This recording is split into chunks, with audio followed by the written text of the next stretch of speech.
নমস্কার বন্ধুরা, welcome to my channel মাঠে ময়দানে অফিসিয়াল। বন্ধুরা, এই ভিডিওতে আমি ইস্ট বেঙ্গল, মোহনবাগান ও ইন্ডিয়ান ফুটবল নিয়ে কিছু আলোচনা করব।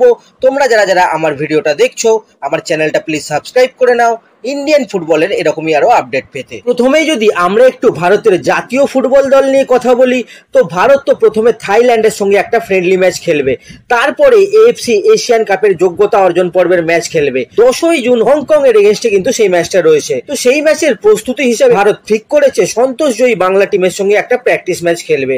বাংলার যে দলটা সন্তোষ ট্রফি জিতেছিল, এবার তারাও কিন্তু বসে নেই। ইন্ডিয়া টিমের সঙ্গে ম্যাচ রয়েছে বলে তারাও কিন্তু প্র্যাকটিস শুরু করে দিয়েছে। এই ম্যাচে বাংলা দলকে কোচিং করাবেন কোচ সঞ্জয় সেন। তো সঞ্জয় সেনের আন্ডারে বাংলা দল কিন্তু জোর কদমে প্র্যাকটিস করছে ইন্ডিয়া জাতীয় দলের সঙ্গে প্র্যাকটিস ম্যাচ খেলবে বলে। এরপর বলি ফেডারেশনের আন্ডার 15 যে লিগটা হচ্ছে, সেই আন্ডার 15 অল ইন্ডিয়া লিগে কিন্তু ইস্ট বেঙ্গল সেমিফাইনালে উঠেছে। কোয়ার্টার ফাইনালে তারা মুম্বাই সিটি এফসি কে হারিয়ে দিয়েছে। ইস্ট বেঙ্গল প্রথমেই 2টো গোল করে দিয়েছিল, কিন্তু পরবর্তীকালে মুম্বাই 2টো গোল শোধ করে দিয়েছিল। তাই খেলাটা কিন্তু টাই ব্রেকার অবধি গড়িয়েছিল এবং তারপরে টাই ব্রেকারে যেতে ইস্ট বেঙ্গলের শিশির সরকার আবার গোল করেছে। এই লিগে শিশির সরকার যা খেলছে তার নাম কিন্তু চারিদিকে ছড়িয়ে পড়েছে। শিশির এমন খেলছে, এখনো পর্যন্ত টোটাল 29টা গোল হয়ে গেছে শিশির সরকারের। যাই হোক, অপরদিকে মোহনবাগান লজ্জার হার হেরেছে। বেঙ্গালুরুর কাছে তারা 10 গোল খেয়েছে, ফলে কোয়ার্টার ফাইনাল থেকে হেরে প্রতিযোগিতা থেকে কিন্তু বিদায় নিয়েছে তারা। ফার্স্ট হাফে মোহনবাগান 7 গোল খেয়ে গেছিল, লাস্টে অবশ্য তারা 1 গোল শোধ করেছিল, ফলে রেজাল্ট হয় 10-1। যাই হোক, এরপরে যদি আমরা একটু রবসন রবিনোকে নিয়ে কথা বলি, তো রবসন রবিনোর ডিলটা যেখানে ছিল সেখানেই আছে। মোহনবাগান রবসনের সাথে কিন্তু এখনো সাইন করেনি বা সাইনের কোনো কাছাকাছি অব্দি পৌঁছাতে পারেনি। যে সমস্ত খবরগুলো চারিদিকে রবসনকে নিয়ে ছড়িয়ে পড়েছে সেগুলো কিন্তু সব ফেক নিউজ, যেখানে বলা হচ্ছে রবসনের মোহনবাগানের সাইন কমপ্লিট। এরকম খবরে কিন্তু না বিশ্বাস করাই ভালো। যাই হোক, আপাতত যা খবর, মোহনবাগান সম্ভবত একজন অ্যাটাকিং মিডফিল্ডারের দিকে বেশি নজর দিয়েছে। সেই অ্যাটাকিং মিডফিল্ডারকেই তারা কিন্তু সাইন করাতে চাইছে। তো রবসনের সঙ্গে আর সেভাবে তারা কিন্তু যোগাযোগই করেনি, এই হচ্ছে ব্যাপার। গ্রেগ স্টুয়ার্টকে নিয়েও একটা খবর বেরিয়ে আসছে।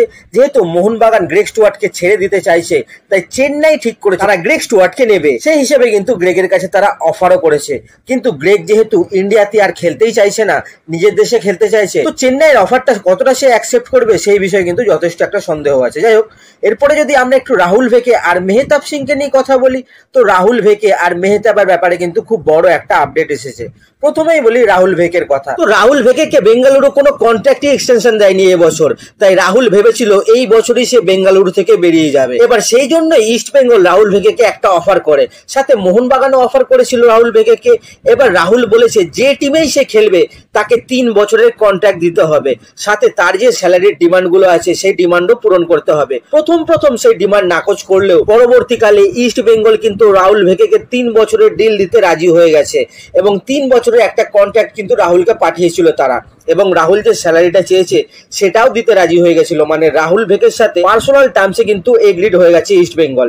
এবার ইস্ট বেঙ্গল কি করেছে, অফিসিয়ালি বেঙ্গালুরুকে রাহুলের ট্রান্সফারের জন্য পেপার সাবমিট করেছে। সেখানে ইস্ট বেঙ্গল একটা নমিনাল ট্রান্সফার ফি মেনশন করেছিল, যেহেতু আর 1 বছর কন্ট্রাক্ট বাকি আছে রাহুলের জন্য নির্দিষ্ট একটা ট্রান্সফার ফি অফার করেছিল ইস্ট বেঙ্গল, এবং সেই প্রস্তাবে কিন্তু সরাসরি না করে দিয়েছে বেঙ্গালুরু। তো রাহুল দল ছাড়তে চাইলেও বেঙ্গালুরু কিন্তু তাকে ছাড়তে চাইছে না। এবার ইস্ট বেঙ্গল যদি আগামী দিনে ট্রান্সফার ফিটা বাড়ায়, তখন হয়তো বেঙ্গালুরু প্লেয়ারটাকে ছাড়তে পারে, কিন্তু আপাতত বেঙ্গালুরু ইস্ট বেঙ্গলকে কিন্তু না করে দিয়েছে। কিন্তু ইস্ট বেঙ্গল অলরেডি 3 বছরের একটা কন্ট্রাক্ট রাহুল ভেকে পাঠিয়ে দিয়েছে। এবার 3টে পার্টির আলোচনায় রাহুল যদি বলে, তাহলে হয়তো কোনো পথ বেরালেও বেরাতে পারে। সেক্ষেত্রে ট্রান্সফার ফিটা হয়তো আরো বাড়াতে হবে, এই হচ্ছে ব্যাপার। আর মেহতাবের ডিলটাও কিন্তু রাহুল ভেকের পরেই হবে। রাহুল যেখানে যাবে সেই টিমের অপোজিট টিমে কিন্তু মেহতাব যাবে, এই হচ্ছে ব্যাপার। এরপরে একটা প্লেয়ারের কথা বলি যাকে ইস্ট বেঙ্গল টার্গেট করেছে, সেই প্লেয়ারটার নাম হচ্ছে নিম দর্জি তামাং। এই নিম দর্জি তামাং হচ্ছে কিন্তু গোয়ার ডিফেন্ডার। গত মরশুমে টোটাল 8টা ম্যাচ খেলেছে সে এবং মোটামুটি একটা পারফরমেন্স করেছে। তো তাকে নিতে এবার কিন্তু চাইছে ইস্ট বেঙ্গল, এবং নেক্সট ইয়ারে কিন্তু নিম দর্জির চুক্তি শেষ হচ্ছে। তো নিতে হলে ট্রান্সফার ফি দিয়ে নিতে হবে। শোনা যাচ্ছে ট্রান্সফার ফি দিতেও নাকি রাজি ইস্ট বেঙ্গল। মূলত রিজার্ভ বেঞ্চ শক্তিশালী করার জন্য এই প্লেয়ারটার সাথে কিন্তু কথা বলা হচ্ছে। 29 বছর বয়স এবং মার্কেট ভ্যালু কিন্তু খুব একটা বেশি নয়, 80 লাখ টাকা মার্কেট ভ্যালু। তো রিজার্ভ বেঞ্চের শক্তি বাড়াতে এই প্লেয়ারটাকে কিন্তু নিতে পারে ইস্ট বেঙ্গল। কথাবার্তা শুরু করেছে তারা, দেখা যাক এখন এরপরে কি হয়। তো আজকের ভিডিওতে এতটুকুই, দেখা হচ্ছে আবার পরের ভিডিওতে। নমস্কার।